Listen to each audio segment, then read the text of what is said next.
Welcome to the Bentley Systems training course where we will show you how to generate seismic loads according to the Seismic Response History Procedure in STAAD.Pro Connect Edition. Over the next series of videos, we will show you how to define your dynamic masses, how to impose the loads on your structure, and then how to review the results in accordance with the code requirements.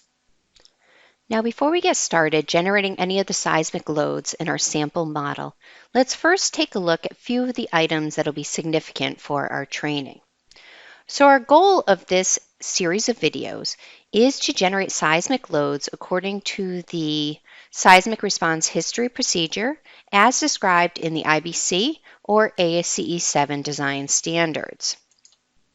Now, if we take a look, we're going to be using a sample model that has already been created in STAAD.Pro. Most of the information for this model, including all of our model geometry, properties, materials, and specifications and supports, have already been established. We're now at the point in our workflow where we're ready to take a look at some loads. Now, if we went to the loading page in the workflow page control area, we're going to expand our definitions section and also our load case details sections. And we're going to see a few key loads have already been established. Let's first take a look at our seismic loads have already been defined in both the X and the Z directions. Now for this sample structure, we are going to assume that the equivalent lateral force procedure is not permitted. We will therefore be generating our seismic loads according to the Seismic Response History Procedure as outlined in ASCE 7, Section 16. Now, even though we are intending to perform a dynamic analysis on this structure, we have still gone ahead and established our static seismic loads in this model using our seismic definition in accordance with the equivalent lateral force procedure. Now, the reason for that is if we took a look at Section 16 of the ASCE 7, we would see that there are a couple of code requirements that require us to compare our dynamic loads with that of our static seismic load cases.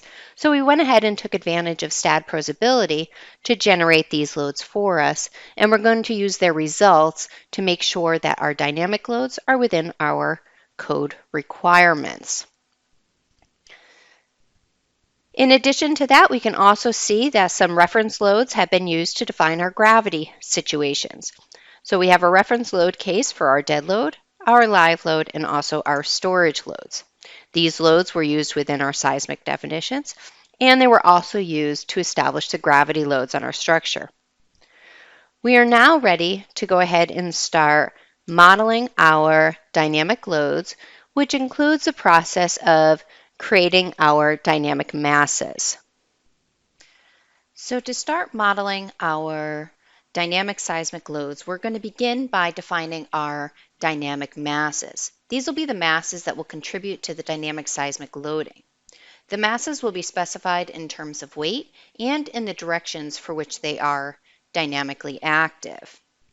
Now for this particular model, we are going to define our dynamic masses using a reference load item. Now, dynamic masses could either be specified through the reference loads or within the dynamic load case itself. The advantage of defining it within the reference load case, though, is that the program may be able to use this information for something else. For example, if you have defined a rigid diaphragm for your particular structure, the program could use those dynamic masses to also calculate the center of mass for each rigid diaphragm in the program. So let's go ahead and begin our process by creating our reference load case. I'm going to highlight the reference load definitions item within the load and definition dialog, and then I can click on the add button. I'm going to give it a loading type of mass, which will instruct the program that this is a mass to be used for either dynamic masses or center of mass calculations. And I'm going to call it dynamic mass. We'll click the add button and then we'll click close. Now once we've created our reference load case, we can start populating it with whichever masses that are appropriate for this type of calculation. So I'm going to highlight the load case. we'll go ahead and click the Add button, and then we can create a variety of loads.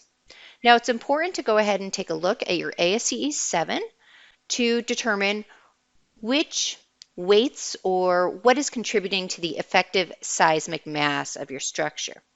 For this particular structure, I'm going to include the total dead load, and I'm also going to include any storage loads, partition loads, equipment loads, and flat roof snow loads if the flat roof snow load exceeds 30 pounds per square foot. So let's go ahead and begin. I'm first going to define my self-weight of the structure as a mass reference load. Again, I'm going to include it in each direction, which is dynamically active, which will be my 3 global axis directions. And I'm going to list it in its absolute value format so that the calculations will be appropriate. So I'm going to define it in my X direction with a factor of +1. Click the Add button. I'm also going to include this in the Y direction and then the Z direction. Now, any other superimposed dead load on the structure or storage loads or whatever else needs to contribute to the effective seismic mass can be included either as nodal loads, member loads, floor loads, and so on. I'm going to use the floor load option to define my masses. I'm going to assign them to a group, and I'm going to select the basement floor. Now I'm going to assume the basement floor has some superimposed dead load along with some storage loads. And I've calculated it as 0.06 kips per square foot. Again, I'm going to give it its absolute value format, and I'm going to apply it in each of the 3 global axis directions. In addition to that, I'm going to define some superimposed load for the rest of the floors.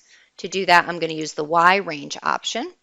I'm going to enter the magnitude of load, which is 0.02 kips per square foot for this particular exercise. And it's going to go or be applied for every floor between 5 feet and 45 feet. Those are going to be my Y elevations in the structure. I'm going to apply it in also my global X, Y, and Z axes. Now for this particular structure, I'm going to assume that these are all the weights that contribute to my effective seismic mass of my structure. So if I'm finished, I can go ahead and click the Close button. Now the floor loads don't need to be manually applied. Those were done when you created your load items. But the self-weight in the reference load area will need to be applied. So I'm going to highlight each self-weight option, assign it to the entire view, and then we'll click the Assign button. And I'm going to complete this process for each of these options. And that would complete your process for defining your seismic mass or weight of your structure. Welcome to the Bentley Systems training course to learn how to generate seismic loads using the seismic response history procedure. In this video, we're going to be focusing on generating our dynamic seismic loads in STAAD.Pro. Using the seismic response history procedure, we're going to use a 2-step process. We're going to start by defining our time history definition, and then we're going to create our time history loads. So let's start within the definitions area, highlight the time history definitions item, and we'll go ahead and click the Add button. Now within the time history definition, there's a few key pieces of information we're going to enter. The first you're going to find is your loading type. You're going to choose acceleration, force, or moment. This will be dependent upon the type of information you are able to gather about your seismic event you're trying to simulate. Next, we're going to go to our function options. Now, for our model, we're going to choose the acceleration type, and then we're going to tell the program where we're getting this data from. Now, we can define our time versus acceleration pairs directly in STAAD.Pro. We can use a harmonic function, or we can define it from an external file. For this particular model, we have supplied an external file that contains all of our data pairs. The data pairs are in a text file. The file is located in the same directory as our STAAD.Pro model, and it contains time acceleration pairs of data. The name of the file is EQ data. I don't have to put a path in it because it automatically goes and finds the file within the same folder as our STAAD.Pro model. Now, if we were to take a look at ASCE 7 section 16.1.3, we would see that a suite of not less than 3 appropriate ground motions shall be used in the analysis. And so let's talk about that for a moment. Now in STAAD.Pro, only one load case can contain a time history load item. Now in a realistic structure, you may have to analyze the structure for several different seismic events. And to do that, you're going to have to perform each in a separate run. One of the advantages of using an external file for your data is that'll make it a lot easier to kind of trade in and out different sets of data or data pairs within the program, so you can perform your analysis in different runs. Now, once we're done creating our time history definition, let's go ahead and click the Add button. And then we're going to define our parameters for this time history load. So here you can define your damping information and your arrival time. Now, a time history load definition can be used for several different options. We're using it to simulate a seismic event, which would typically have an arrival time of 0 seconds, which is what we're going to enter here. You can enter additional arrival times, though, if you needed to use a time history definition for something else. Once we're done, we'll go ahead and click the Add button, and then we'll click Close, and we can see that our time history definition is now complete. Now let's talk about the external file that we used for this particular model. And we can also go ahead and take a look at that was supplied with this training. So if I went to the folder that we're using for this model, I can find my EQ data text file. I'm going to go ahead and open it so you can see what it looks like. So these are data pairs. This is time versus acceleration. Now the data provided in this particular text file consists of time acceleration pairs where the acceleration values were expressed as a fraction of g. The advantage that we did for this approach was that then this file could be used for any STAAD.Pro file, whether you're using English or metric units, since the acceleration was divided by the acceleration of gravity. But we do need to convert this data to the current input units of your particular model, which in our particular model, we're using feet as our length units. So we want to multiply this now times the acceleration due to gravity. Now, if your data pairs were not normalized, meaning that they were not divided by the acceleration due to gravity, then you wouldn't need to do this extra step. But if you do have data that was normalized, we're going to want to apply a scale factor on this time history definition. Now I can see my current input units in the status bar. My length units are indeed set to feet. So I want to multiply this by the acceleration of gravity using feet per second squared. Now the only place to apply a scale factor is to do that directly in the input file. So I'm going to go to the Utilities tab in the ribbon toolbar and find my command file. And I'm going to scroll down until I find my time history definition. Okay, so here's my time history definition. So you can see define time history, that's where it starts, and then it ends with the damping. So what I'm going to do is right next to the acceleration area, I'm going to type scale, and then you're going to enter the appropriate scale. I'm going to enter 32.2 feet per second squared, and then click the Save button. So this actual data file could be used for a model that uses inches as your length units, meters as your length units, whichever, as long as you apply the appropriate scale factor here to make sure that the acceleration is being converted to the current input units. And here I can see the scale factor was incorporated. Now at this point, we're ready to go ahead and create our time history loads, which is basically our second step to this process. Now we've already gone ahead and created our dynamic seismic load case. We are going to be analyzing it in the Z direction. As we mentioned previously, only one load case in STAAD.Pro can contain a time history load item. So we have chosen to analyze the structure in the Z direction for this particular exercise. Again, you might need to do a second run if you would also like to analyze your seismic loads in your X direction. So to create our time history load item, you're going to highlight the load case, your dynamic seismic load case. We'll click on our Add button, and then we're going to find our time history load item here. Now, our time history definition is being used to identify a ground motion, and we're going to analyze the structure for seismic load acting in the Z direction. Our arrival time, we only entered one arrival time, so our arrival time is at 0 seconds. And we only have one time history definition, it's type 1, so we'll go ahead and enter that there. Lastly, we're going to find our force amplitude factor. Here you're going to specify a factor to multiply the values of force or acceleration which were input while defining the time history load items. Now, if we were to take a look at the ASCE 7, section 16.1.4, we would see that for each ground motion analyzed, the individual response parameter shall be multiplied by the scalar quantity of I over R. Now, to incorporate this requirement into the calculation of seismic loads, we're going to set our factor equal to 0.156, which was calculated using a response modification factor of 8.0 and an importance factor of 1.25. So we're going to enter our force amplitude factor, 0.156. We'll finish this up by clicking the Add button, and then we'll click Close. Now, after we perform the analysis, we may need to revisit this force amplitude factor because there's a few other code requirements that might need to be considered when analyzing your dynamic seismic load cases.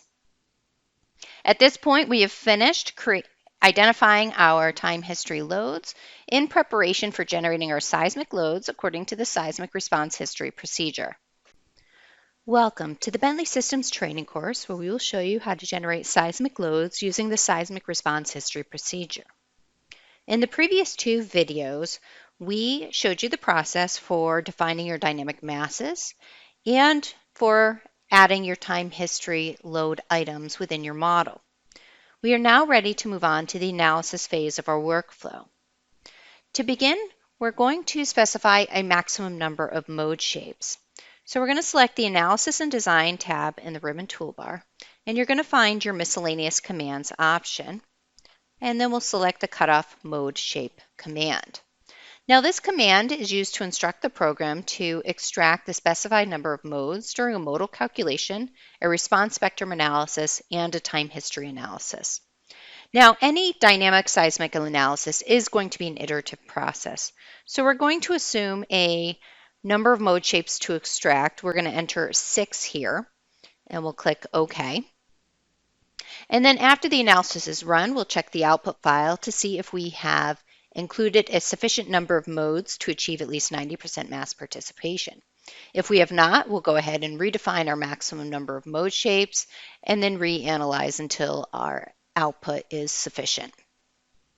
In addition to specifying our maximum number of mode shapes, we're also going to specify our analysis command.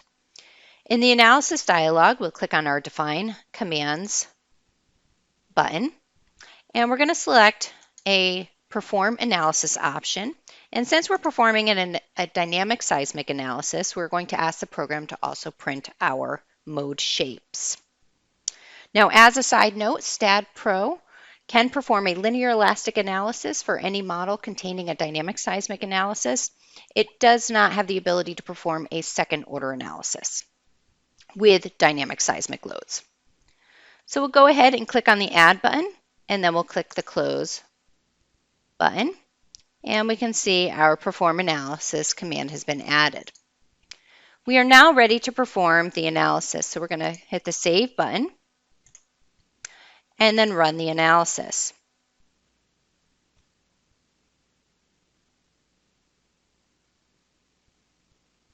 Now, after the analysis is complete, we're going to go to the output file because there's a couple key pieces of information we want to review before proceeding on to the results.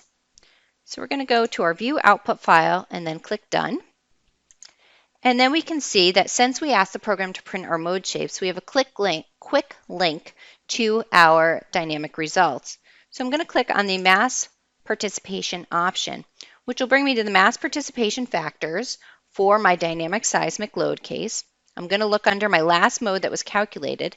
And if I were to take a look at the ASCE 7, I would see that the code would want me to achieve at least 90% mass participation in the two horizontal orthogonal directions. I can see that with 6 modes, I was able to achieve more than 90% mass participation. So at this point, I have included a sufficient number of modes for the calculation to be valid. If not, I could always exit out of the output file, redefine my cutoff mode shapes, and then re-perform the analysis. Now that we've established that we have performed a sufficient number of modes to achieve at least 90% mass participation, we're also going to review our base shear results. Now what we're going to see as I scroll to the top of the output file is that STAAD.Pro has provided the base shear values for my static seismic loads that were calculated using the equivalent lateral force procedure. Now I asked STAAD.Pro to provide this information to me because it is going to become useful in determining if my dynamic seismic analysis is within my code limits. So what I'm going to do is I'm going to take a look at my design base shear in my Z direction, and I can see here it's 239.46 kips. I'm also going to scroll down to the end of my output file, and I'm also going to take a look at my base shear in my Z direction for my dynamic seismic load case, which I can see is 135.8 kips. Now, if I were to look at the ASCE 7, section 16.1.4, I would see that for each ground motion analyzed, the individual response parameters shall be multiplied by the scalar quantity of I over R. Now, this code requirement has already been incorporated into the model through the force amplification factor parameter within the time history load item. But let's also take a look back at section 16.1.4 of the ASCE 7, and we're going to see that where the maximum scaled base shear predicted by the analysis is less than the value of the base shear, the scaled member forces shall be additionally multiplied by V over VI. Now, using the results in the output file for the IBC equivalent lateral force procedure and the seismic response history procedure, we're going to check to see if the dynamic loads are within the code requirements or if an additional scale factor shall be applied. Now, for our particular model, we can see that the static base shear is actually greater than our dynamic base shear, so we will need to apply an additional factor through the force amplitude factor within the dynamic seismic load case.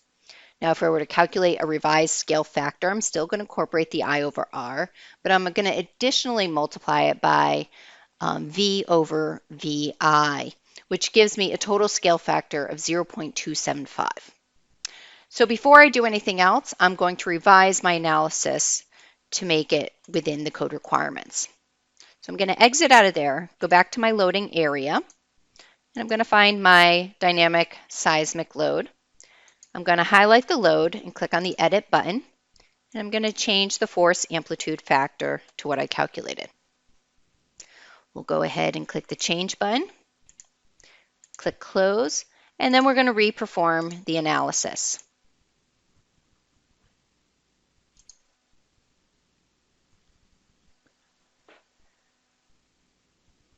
Again, I'm going to return to the output file so we can see the results of that change. And again, I'm going to find my base shear has been increased for my dynamic loads. I'm now within the code requirements. So I'm going to exit out of the output file.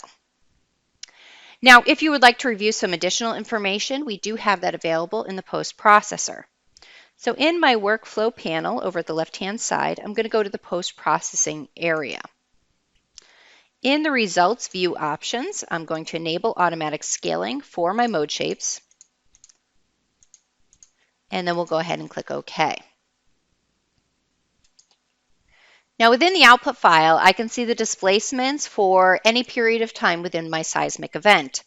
So here I can see that I am on load case number 5, and I'm showing displacement, and it's at time equals 0 seconds. If I want to change the seconds, I'm going to come up to the Dynamics area within my ribbon toolbar. I can find my time steps, and it'll go from the start of my seismic event to the end. So here I can just move this slider over and I can review the information of my model as it's going through the time steps.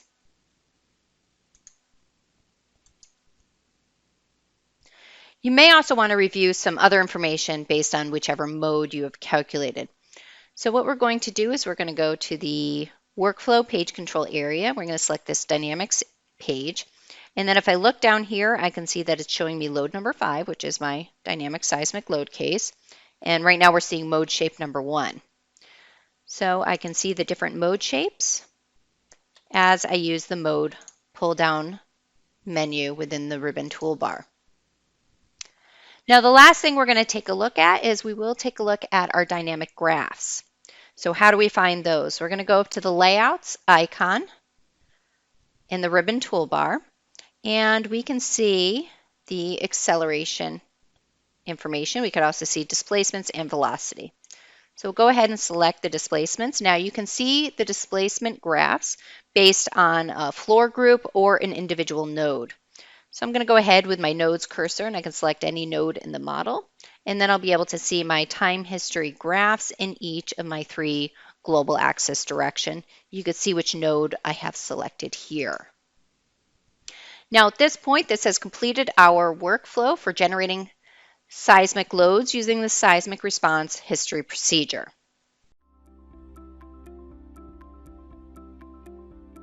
If you found this video helpful, please give it a like. If you want to see more such series, consider subscribing to our channel. Thank you, and see you next time.